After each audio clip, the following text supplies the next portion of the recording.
You see, when you overthink, you're not gaining clarity. You're creating chaos. You're stacking layers of doubt on top of every decision, dissecting each thought as if perfection will rise from the rubble. But that's not what happens. What happens is paralysis. You stall, you hesitate, you rehearse your failures before you even start. And that pattern, it doesn't lead to wisdom, it leads to inertia. Now, think about why you overthink.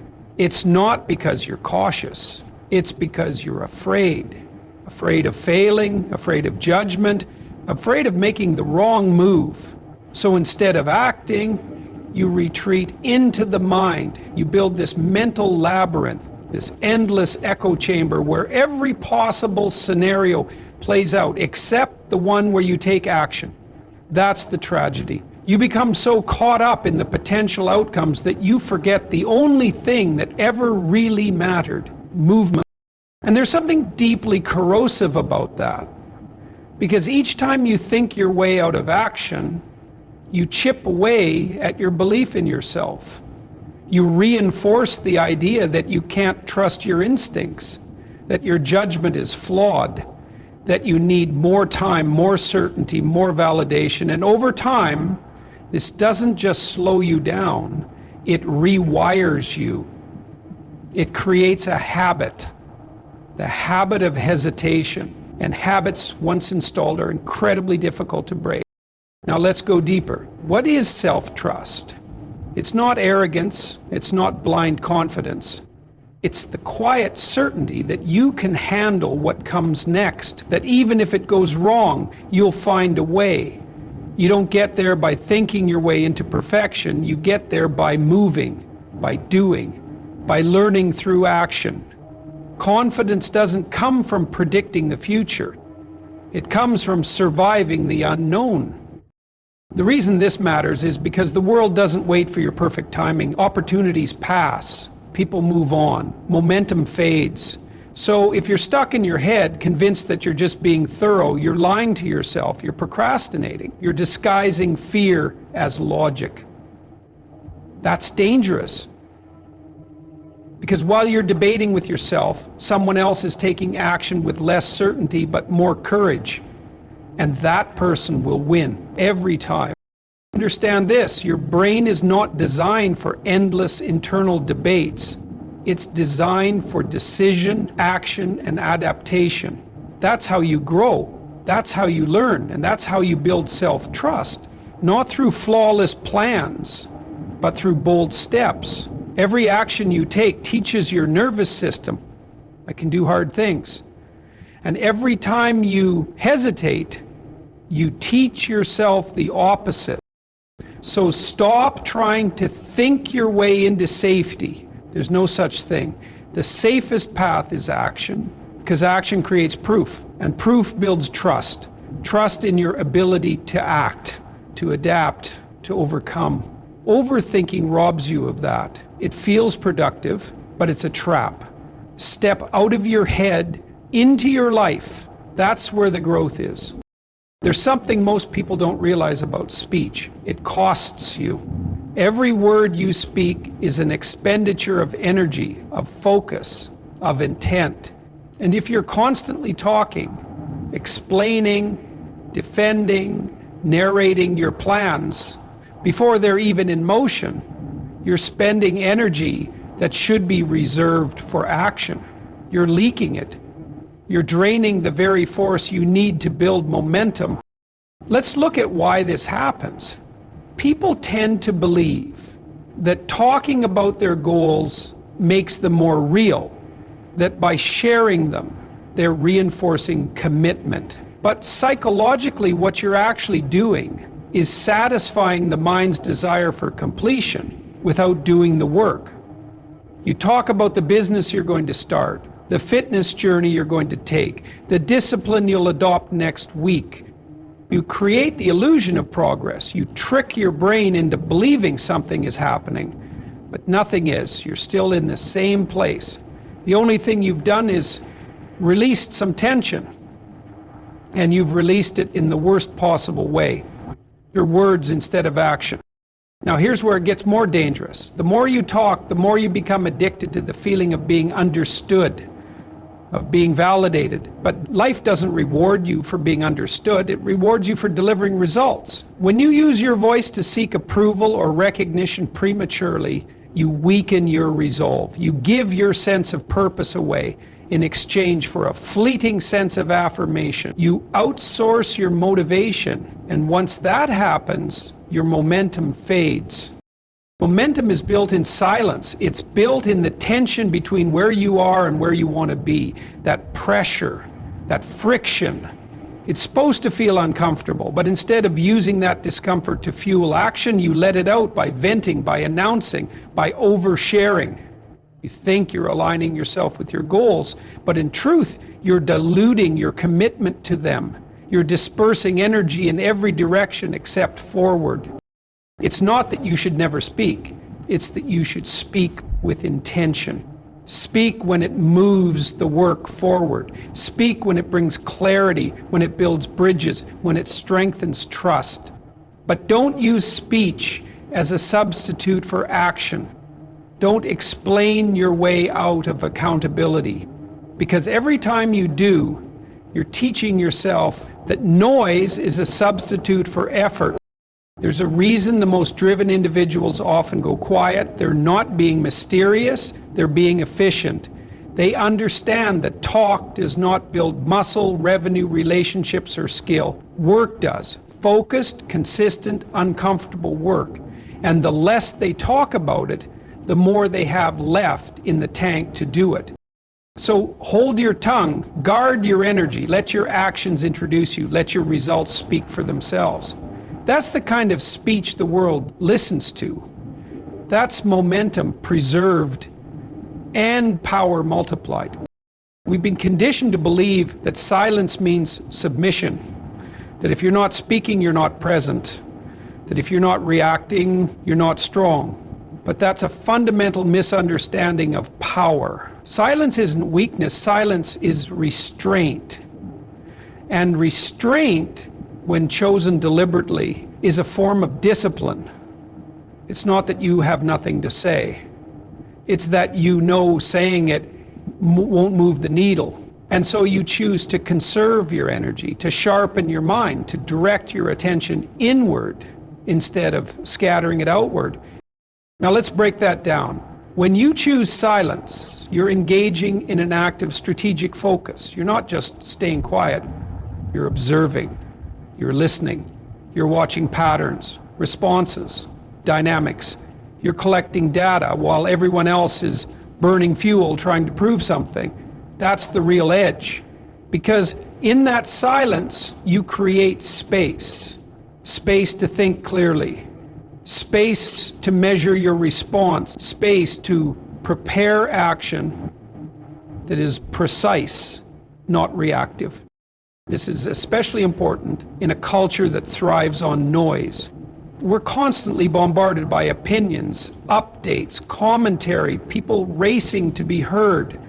And in that chaos, the value of silence becomes even more profound.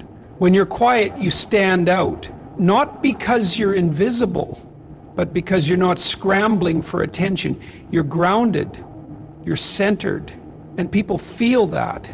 They may not know why they respect you more, but they do. It's because you're not chasing approval. You're not performing. You're not signaling. You're doing the one thing most people are too undisciplined to do. You're holding the line. Understand this. When you go quiet, you're not disengaging. You're aligning. You're protecting your focus from distraction. You're refusing to let outside noise interrupt your internal clarity. That's what silence offers. It's not emptiness. It's containment. It's the vessel that holds your intention. And when you operate from that place, your words, when they do come, carry more weight. They're not scattered. They're sharp. They matter. Some of the strongest individuals you'll ever encounter are not the loudest ones. They are the ones who speak only when needed, who act deliberately, who maintain calm while others spiral. Their silence is not born of insecurity. It's forged in control. And control, when it's aimed towards something meaningful, becomes power. So if you feel the urge to speak just to fill space, pause. Ask yourself, is this useful? Is it necessary? Or am I trying to silence my own discomfort with noise? Because growth often happens in the moments we're willing to stay still, to stay quiet, to feel the discomfort and not run from it. That's where strength is built, not in volume, but in presence. You don't need to broadcast everything. You need to channel it. You need to become a person whose silence isn't an absence, it's a warning, it's a preparation, it's a sharpening of the blade. Because when silence is intentional, it becomes your most strategic form of focus. And that kind of focus is rare. And rare things are powerful. Discipline doesn't grow in the spotlight. It doesn't take root in applause or recognition or carefully curated images of progress. Discipline is forged in solitude, when no one's watching, when there's no feedback loop of approval, when the only voice you hear is your own, and it's asking, are you going to do it anyway? That's the question. Because when it's just you and the work, no audience, no admiration, no social media metrics, you're faced with the truth of your character. You either show up or you don't. And in that space, in that silence, you start to learn what you're actually made of. Discipline isn't about the moments when it's easy. It's about the decision you make at 5 a.m. when you're tired, when your motivation's gone, and there's no reward waiting for you at the end of that rep, that page, that hour. Just you doing the work because it's who you're trying to become. Performance, on the other hand, is deceptive. It feels like discipline, but it's often just performance. Habit, built for the sake of appearance. It's discipline that exists only when others are watching. And that's fragile, because the moment the audience disappears, so does the drive. You're not rooted in purpose. You're floating in validation. And when your self-worth is tied to being seen, your habits die in the dark. True discipline is born in obscurity. It's built in routines no one claps for. It grows when you choose consistency over comfort, when you keep promises to yourself, not to prove anything to others, but because breaking them would betray the person you're trying to become. That's the kind of internal integrity that doesn't need a stage. It needs structure. It needs space. It needs solitude. And solitude is not loneliness. It's where you hear your thoughts without interruption. It's where you confront your excuses. It's where you take ownership, real, raw ownership over your time, your habits, your identity. In solitude, the mirror is unforgiving. You can't blame anyone else. You can't outsource responsibility. And that's why it's so powerful, because once you stop depending on external motivation and start operating from an internal code, you become Most people don't reach that point. They confuse activity with progress. They chase moments of intensity and neglect the grind of consistency. But discipline isn't a burst of energy. It's a system. And systems are built, tested, refined, not once, but every day, especially when no one is there to applaud. So you want real discipline, step back from the performance. Go into the quiet. Build your systems. Build your mind. Build your routines where no one sees. And watch what happens. Because when the lights come on and the pressure is high, it's not the performers who last. It's the ones who were already prepared in the dark. Real power doesn't come from what you say, it comes from what you do.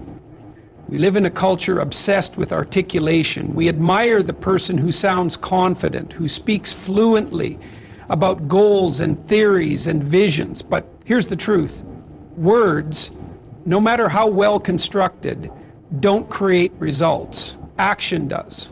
And far too many people fall into the trap of mistaking discussion for progress. They believe that if they talk about something enough, they're moving closer to it. But they're not. They're circling it, and they're stuck. Doing is harder. It's far less glamorous. It's silent. It doesn't give you the dopamine hit that comes from a good conversation or the rush of validation when someone agrees with your idea. Doing is repetitive. It's uncomfortable. It's unforgiving, but it's also transformational. Because when you do, when you act, you engage with reality. You're forced to confront resistance. You fail, adjust, improve. You adapt, you grow. None of that happens in the comfort of discussion. Growth requires friction, and friction only comes through effort. There's a reason many people are drawn to endless planning and discussion. It creates a sense of safety. It allows you to stay in control of outcomes that haven't happened yet. When you talk, you can imagine success without risking failure. But doing removes the illusion. Doing puts your ideas into the world where they can be challenged, judged, or ignored. And that's terrifying. But it's also where real strength is built. Think of anyone who has accomplished something meaningful. Did they talk their way into mastery, into success, into self-respect? No, they built it quietly, relentlessly. While others were explaining, they were experimenting. While others were waiting for the perfect moment, they were failing forward. They understood that clarity is something you earn through movement, not before. And power, that deep inner strength that you can feel in someone who's lived it, it comes from experience, not conversation. So ask yourself, are you talking to avoid doing? Are you postponing effort by hiding behind plans and strategies and opinions? Because the clock doesn't care how prepared you feel. The world doesn't reward potential, it rewards execution. If you want to lead, to build, to change your life, you can't rely on verbal promises. You need proof. Proof built through consistent, tangible action. And this isn't to say communication has no value, but when it replaces execution, when it becomes a shield against responsibility, it becomes dangerous. You start to believe your own story instead of living a new one, and nothing changes. You want real power? Stop narrating your intentions and start proving them. Show up before you're ready. Learn through the work. Let the process harden you, sharpen you, shape you. Because the people who move the world forward aren't the ones who say the most. They're the ones who do the most. Consistently, deliberately, and without needing to announce it. You can say whatever you want about your goals, your values, your discipline, but if I look at your routine, I'll know the truth. Because your routine is the purest reflection of your commitment. Not your intentions, not your affirmations, not your motivational posts, the small repeated actions you take every single day. Those are the facts. Everything else is theory. This is where people fool themselves. They confuse desire with discipline. They mistake ambition for consistency. And they think that because they feel passionate about something, they're making progress.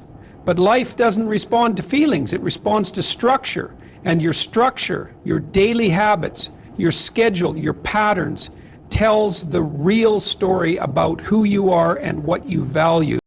Now let's be clear, you can't fake a routine. You can fake charisma, you can fake effort in bursts, but you cannot fake what you repeatedly do in private.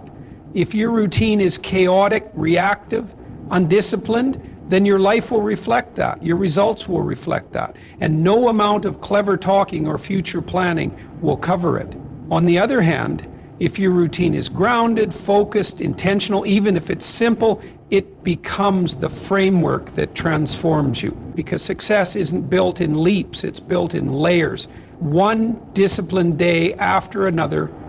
And here's something even deeper. When you commit to a routine, you're not just organizing your time, you're organizing your mind. You're training yourself to prioritize, to delay gratification, to confront discomfort. You're building psychological stability. That's what a strong routine really is. It's proof that you're able to act in alignment with your values regardless of how you feel. And that level of self-governance is rare. It is also incredibly powerful. People who lack routine tend to drift. They rely on motivation, which is fleeting. They chase productivity hacks, hoping to shortcut what ultimately can't be avoided. The grind, the daily, repetitive, often boring work of showing up for yourself. But the disciplined person understands something profound. The routine is the goal.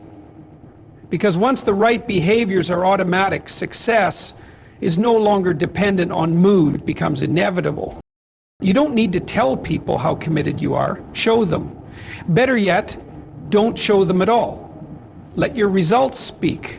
Let your life speak. Let your work ethic, your focus, your ability to stay the course say everything that needs to be said. And if you want to know how committed someone really is, don't ask them. Watch them. Look at how they start their mornings. Look at what they do when no one's watching. That's where character lives. That's where transformation starts. So if you're serious about changing your life, stop obsessing over what you say. Start obsessing over what you do. Build a routine that honors your goals and stick to it like your future depends on it, because it does. If you truly want to evolve mentally, emotionally, spiritually, you have to stop chasing validation and start doing the work no one sees. That's the truth.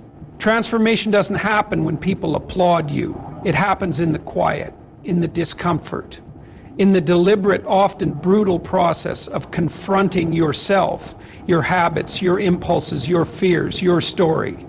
That's where the shift begins. The problem is, most people are addicted to being seen. They want recognition before they've earned results.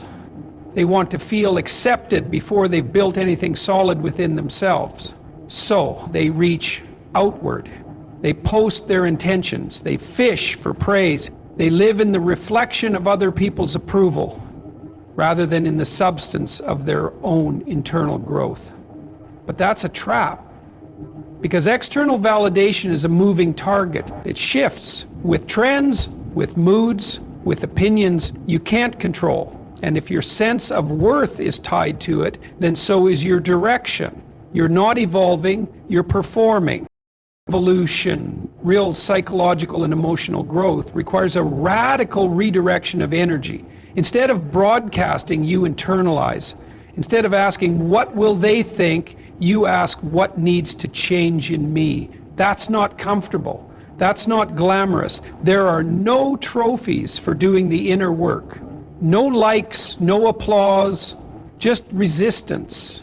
Just the painful excavation of patterns and beliefs that no longer serve you. But that's the threshold. If you can cross that, if you can stop living for recognition and start living for alignment, you become something different.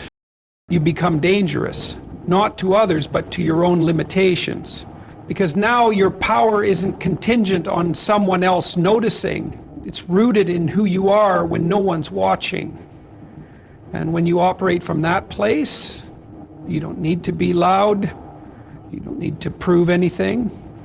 Your presence, your choices, your clarity, they do the talking for you. Here's the paradox. The moment you stop needing external validation is the moment you start becoming the kind of person others genuinely respect. Not because you chased their approval, but because you built something solid, something real. You developed discipline, depth, direction, and those qualities only emerge when you put the mirror before the stage, when you're more committed to who you're becoming than to how you're perceived. So you have a choice. You can keep chasing temporary affirmation, reshaping yourself to fit the expectations of people who don't live your life, or you can go inward. You can do the uncomfortable work of identifying your weaknesses, facing your past, building strength in silence, healing without announcing it. That's how evolution happens. Not in applause, but in solitude. Not through performance, but through pain, through patience. through a relentless commitment to truth, your truth. And when that becomes your focus, when the inner work outweighs the need to be seen, something remarkable happens. You stop seeking power and you start embodying it. So here's where it all lands. Your growth, your power, your peace. They don't come from noise, performance, or validation. They come from silence, discipline, and relentless focus on yourself. When you stop overthinking, you move. When you talk less, you conserve energy. When you focus more, you build substance. The world doesn't reward intention, it rewards action. It doesn't respect noise, it respects results. So pull your energy inward, anchor your routine, honor your own process. You don't need permission to become who you're meant to be. You just need to commit quietly, consistently, completely. Let your life speak so loudly that your words become optional. That's power. That's evolution. That's yours to claim.